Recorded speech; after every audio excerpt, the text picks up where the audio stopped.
What it is, y'all, it's your old boy Pilk, and of course we're coming back today with more Uncharted Battlefield. Now, we are in Battle 10 of 12, so we're really wrapping up soon. But I really like to focus on these last three, because these are the ones that can become a really big challenge. So, as always, when we go in here, I'm going to be trying to take this on with one non-time limited unit. And I want to emphasize that very clearly. One non-time limited unit only. Now, I am going to include this free-to-play Bell in there, because he is free-to-play. He was basically able to be acquired through an event. I don't know if new players would actually even be able to acquire him. So, it's questionable as to whether he counts or not, but he is free-to-play. A lot of people have him. I think he is... I like to make a pass for him in late. Now, if you guys think that's unfair, comment away, but I think that works for me, for my purposes. Now, I only have him level 70. I could limit break him up. It really wouldn't break the bank, but most of my assists are level 70. I'm trying to save a lot of those items for when we do go like level 90 and beyond. But I think we're really at the point now in the game where by second anniversary, I'm going to try to have all my regular use, if not all of my UR assists, up to level 80. We're really getting to the point where that is a viable scenario. So that might be coming soon. We'll see how he plays out here.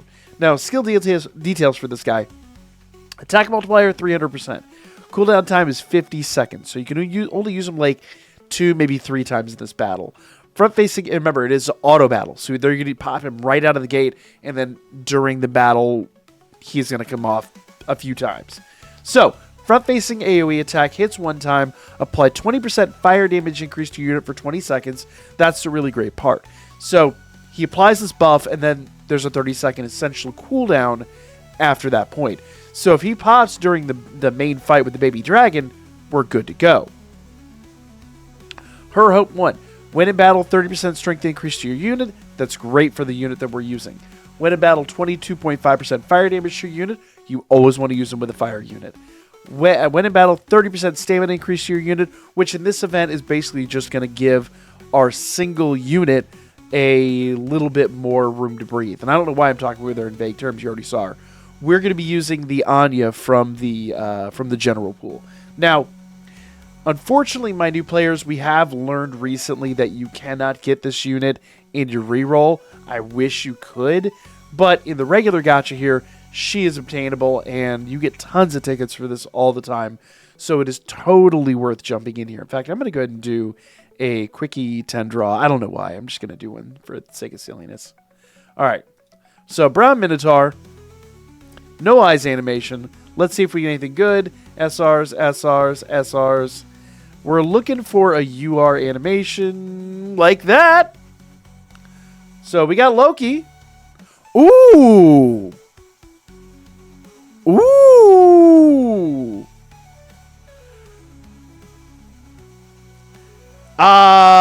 That begs a question. Hold up. It's not related to the video, but did I just MLB a couple of units?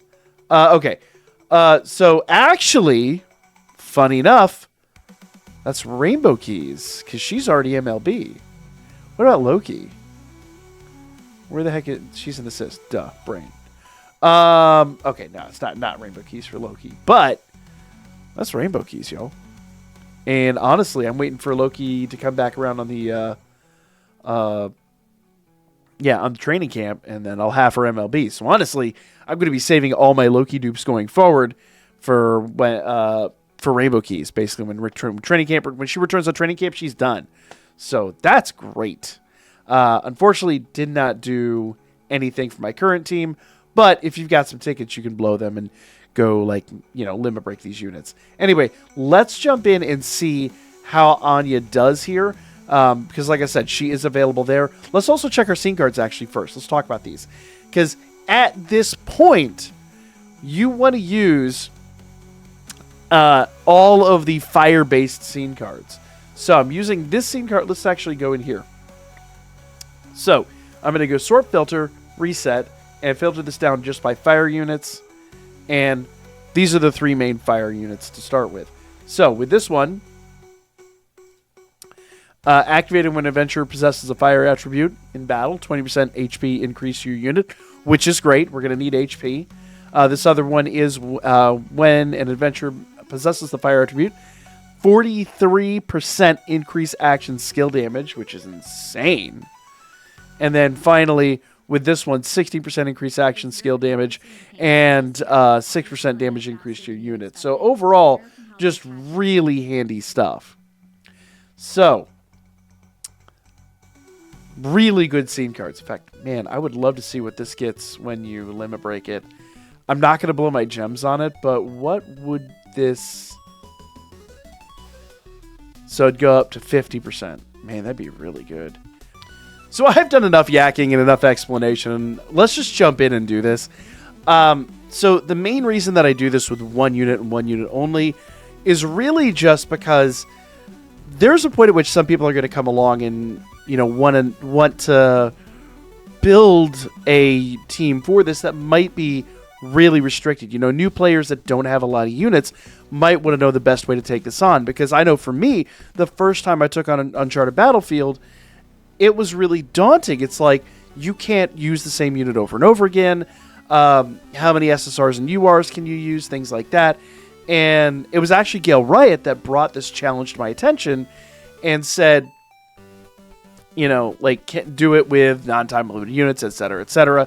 And number one, it makes you a better team builder. If you can build a team that can take this on, or build, you know, one unit, one adventure, one assist that could take this on, you're already really good. If you could do it with a non-time limited unit, you know, some of the more dated units in the game, that is something really special. But the most important factor here, and I say this all the time, and I feel like I kind of beat the dead horse with this one, but if I can do this with one unit, there's no reason why most people out there can't do this with three. So, though in the case of these non-time limited units, they are very much, you know, high levels of limit break and things like that. So, you know, for a new player, it might be tough to emulate this. But we get enough tickets and things like that. I feel like it's a good representation of how most players should be able to interact with this fight. And notice, this is really not even an issue. Anya didn't even sweat. Anya destroyed this event and didn't even break a sweat once. So, yeah. So there you guys go. So once again, if I could do this with one unit, you could definitely do this with three. There's no reason why you couldn't. Don't be afraid to, like, throw a couple of burner SSR units on there if you really feel it necessary. If your unit's a little underpowered, you don't have the scene cards, things like that, go ahead. Fill these extra spots out with some SSRs or even an SR.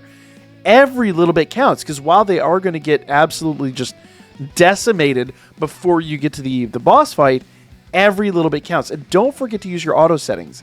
I don't mention it often enough, but I have everyone set to strong enemy priority at this point, just because that is going to make them, basically the difference here being, strong enemy priority is just going to tell them, okay, whoever's the biggest threat, focus on that unit. Attack priority is just whoever's on the field, just destroy it. Anybody can aggro you. So when you're in that final battle with the baby dragon, all those little mobs that pop up, any one of them, whoever attacks you, will aggro you, and you'll stop attacking the baby dragon. Where strong enemy priority means the baby dragon is the big dog, the baby dragon gets all my attention.